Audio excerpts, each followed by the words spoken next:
Hajimete. 初めて The first time. 2回目です Nikaime desu. The second time. See? And they got old boy on it this time.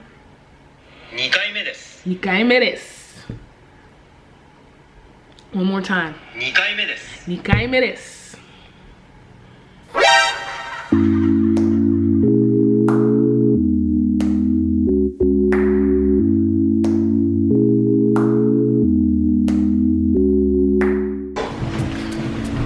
Alright. So I'm gonna read y'all something real quick, okay? October 27, 2019. Val's got a plan. Brain blast. I finally come up with a solid plan. It's time for a change and I need to stop acting scary.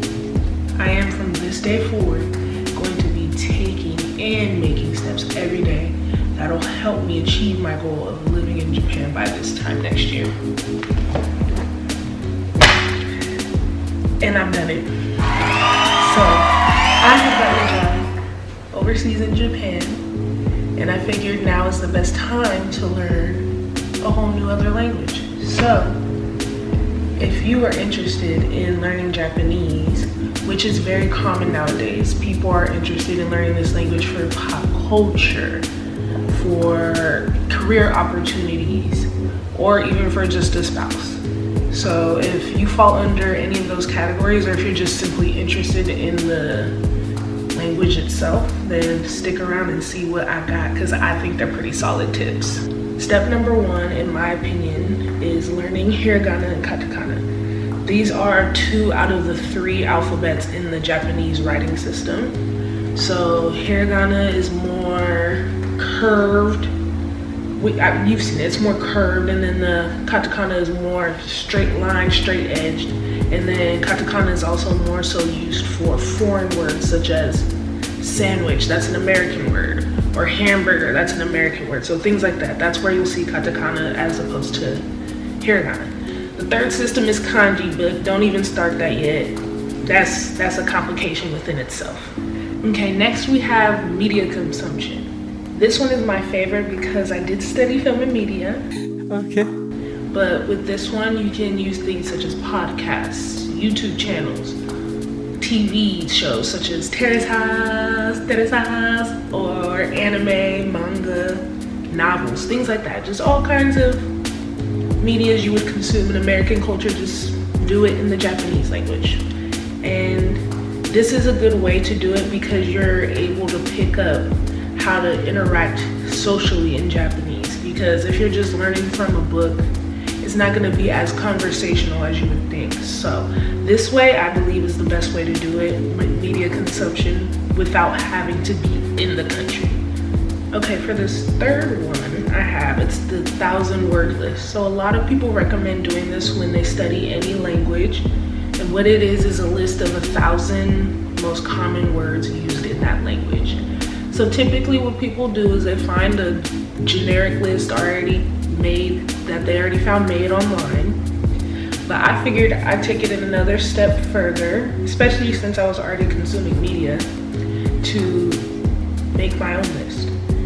So whenever I was watching anime or just watching my favorite YouTubers in Japanese, things like that, TV shows, all of that, I would write down the words I would pick up on the most.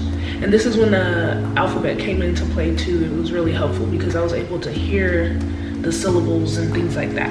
So making the 1,000 words list, it's essentially a scavenger hunt, and it's a fun way to learn the language. So it's not so boring like it would be in school. Okay, so this next step is where a lot of people usually start, and it's with apps.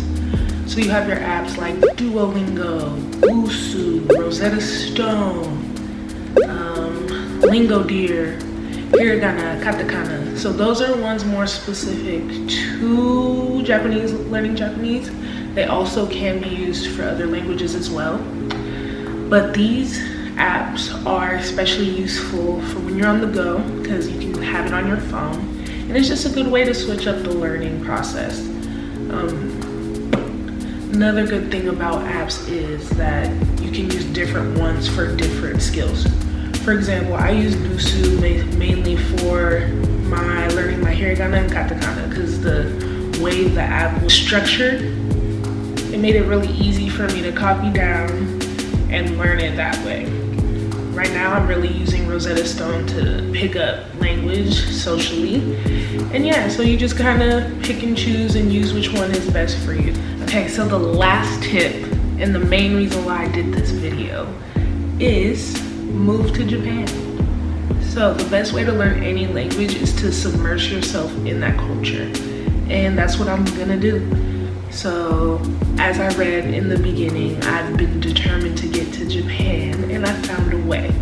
So type of visas that you can access for Japan, it all kind of depends where you're from. But as an American, the only way for me to acquire a visa is the tourist one, which is only for 30 days, not at all. There is the student visa, too broke for that.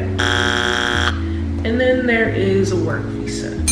So I went the work visa route, and I got a job as a native English teacher in a conversation school. This is actually the route most people choose. It is an easy stepping stone into getting a visa, and then from there people typically go the route that they do so choose. So I'd advise anyone who's interested in trying something new to do their research and see if this is something they're interested in, because it is definitely a great way to kind of expand yourself. And especially if you were in a scenario like me, not knowing what really is next, not knowing what it is you want to do, but knowing that you took a trip somewhere and you loved it so much so that you wanted to move there, maybe this might be the route for you. So anyways, those are my tips and tricks in learning Japanese. I will let y'all know how that goes. But yeah, I'm super excited. I got this job. I'm gonna be in Japan, depending obviously on COVID and us Americans, you know, passports not pretty accepted right now. So it all kind of depends on that, but I did get a job. Contract has been sent to me. I have signed it. So things are looking good. Anyways, thanks for watching.